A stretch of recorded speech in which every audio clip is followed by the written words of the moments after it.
Maths assignment 5. What is the volume of this pyramid? Psychology assignment 7. Economics assignment 5. Write 600 to 700 words about the assignment below.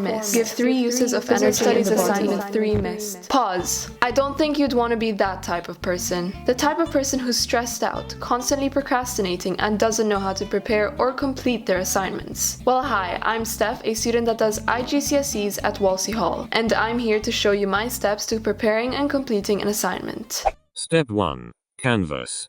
This is the app or website where you're going to get all the information and material you need to learn for your subjects. It is your ultimate learning source. On Canvas, you can do your modules and quizzes, turn your assignments in, receive your assignment marks, and message your tutors for any help. Canvas will be your best friend. Step 2. Modules.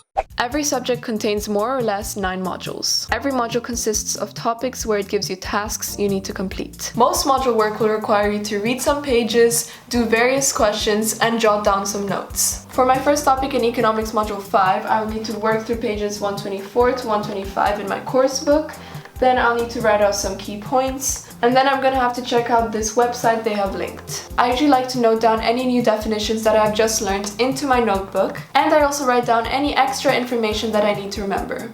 Step 3. Quizzes. At the end of each module, there is a quiz that awaits to be completed. This quiz is there to test your knowledge from what you've just learned. These quizzes are usually multiple choice, which makes it quite easy and super fun. It is definitely a great way to revise for your upcoming assignment, as you can retake them as many times as you want. Step 4. Revision and preparation. Before doing the assignments, it is important to revise and review everything you have just learned one last time. You can even do the quiz once more to make sure that you are fully prepared to do the assignment. Right before I start my assignment, I like to organize my desk space. I put out my assignment, my notebook, and a pen. And if I need to use my computer, I put that out as well. Step 5. Assignments. Now it's time to start. Every assignment has an instruction page where it will instruct you to either complete it under exam conditions or if it is an open book assignment. It will also show the recommended time limit, however you don't need to follow this as it is just an assignment. On my Economics Assignment 5 instructions, it says that I need to write on lined paper using a black pen. It also further says to upload your work on Canvas. However, it doesn't say anything about working in exam conditions, so this is an open book assignment. After I finished my assignment, I scan it on an app called Cam Scanner and then send it directly on Canvas.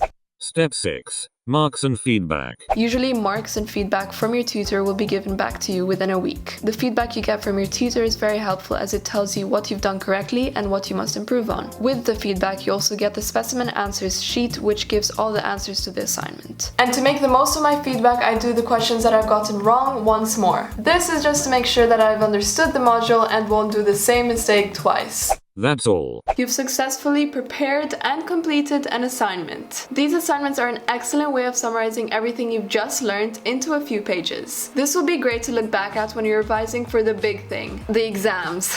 Just keep in mind these steps are an idea of how to prepare and complete your assignments. Everyone's different and everyone will adapt to their own unique routine. Well, I hope you enjoyed this video and I'll see you in the next one. Bye!